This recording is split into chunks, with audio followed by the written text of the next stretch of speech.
ಬಾಂಧವರಿಗೆ ಪ್ರಗತಿ ಚಾನೆಲ್ಗೆ ಆತ್ಮೀಯವಾದಂತಹ ಸ್ವಾಗತ. ಇಂದಿನ ಜೋಳದ ಮಾರುಕಟ್ಟೆಯ ಬೆಲೆಯನ್ನು ನೋಡಿಕೊಂಡು ಬರೋಣ. ಇನ್ನೂ ಯಾರು ಹೊಸದಾಗಿ ನಮ್ಮ ಯೂಟ್ಯೂಬ್ ಚಾನಲ್ ನೋಡ್ತಾ ಇದ್ದರೆ ತಪ್ಪದೇ ಸಬ್ಸ್ಕ್ರೈಬ್ ಆಗಿ. ನಾವು ಪ್ರತಿದಿನ ಮಾರ್ಕೆಟ್ಗಳ ಬೆಲೆಗಳ ಅಪ್ಡೇಟ್ ನೀಡ್ತಾ ಇರ್ತವೆ. ಚಾನಲನ್ನು ಸಬ್ಸ್ಕ್ರೈಬ್ ಆಗಿ.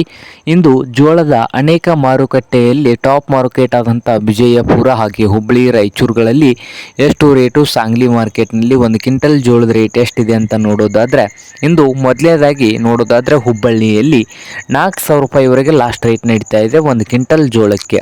4,000 ರೂಪಾಯಿವರೆಗೆ ಲಾಸ್ಟ್ ರೇಟ್ ನಡೀತಾ ಇದೆ ಒಂದು ಕ್ವಿಂಟಲ್ಗೆ ಹುಬ್ಬಳ್ಳಿಯ ಮಾರುಕಟ್ಟೆಯಲ್ಲಿ. ಹಾಗೆ ವಿಜಯಪುರ ಮಾರುಕಟ್ಟೆಯಲ್ಲಿ ನೋಡೋದಾದರೆ 3,000ದಿಂದ 3,850, 3,000ದಿಂದ ಹಿಡ್ಕೊಂಡು 3,850 ರೂಪಾಯಿವರೆಗೆ ವಿಜಯಪುರ ಮಾರುಕಟ್ಟೆಯಲ್ಲಿ ಒಂದು ಕ್ವಿಂಟಲ್ ಜೋಳದ ರೇಟನ್ನು ನಡೀತಾ ಇದೆ. ಹಾಗೆ ಇನ್ನೊಂದು ಮಾರುಕಟ್ಟೆ ಆದಂಥ ರಾಯಚೂರದಲ್ಲಿ ನೋಡೋದಾದರೆ 3,200ದಿಂದ 3,600, 3,200ದಿಂದ 3,700 ರೂಪಾಯಿ ಲಾಸ್ಟ್ ರೇಟ್ ನಡೀತಾ ಇದೆ ನೋಡಿ. ಹಾಗೆ ಸಾಂಗ್ಲಿಯಲ್ಲಿ ನೋಡೋದಾದರೆ 4,000ದಿಂದ 4,500, 4,000ದಿಂದ 4,500 ಸಾಂಗ್ಲಿ ಮಾರ್ಕೆಟ್ನಲ್ಲಿ ಒಂದು ಕ್ವಿಂಟಲ್ ಜೋಳದ ರೇಟ್ ನಡೀತಾ ಇದೆ. ಹಾಗೆ ಇನ್ನೊಂದು ಮಾರುಕಟ್ಟೆ ಆದಂಥ ಯಾವ ಮಾರುಕಟ್ಟೆ ಅಂದರೆ ಶಿರೂರದಲ್ಲಿ 2,000ದಿಂದ 3,400 ರೂಪಾಯಿ ಲಾಸ್ಟ್ ರೇಟ್ ನಡೀತಾ ಇದೆ. ಇದು ಇಂದಿನ ಜೋಳದ ಮಾರುಕಟ್ಟೆಯ ಬೆಲೆ ಆಗಿದೆ ನೋಡಿ ರೈತ.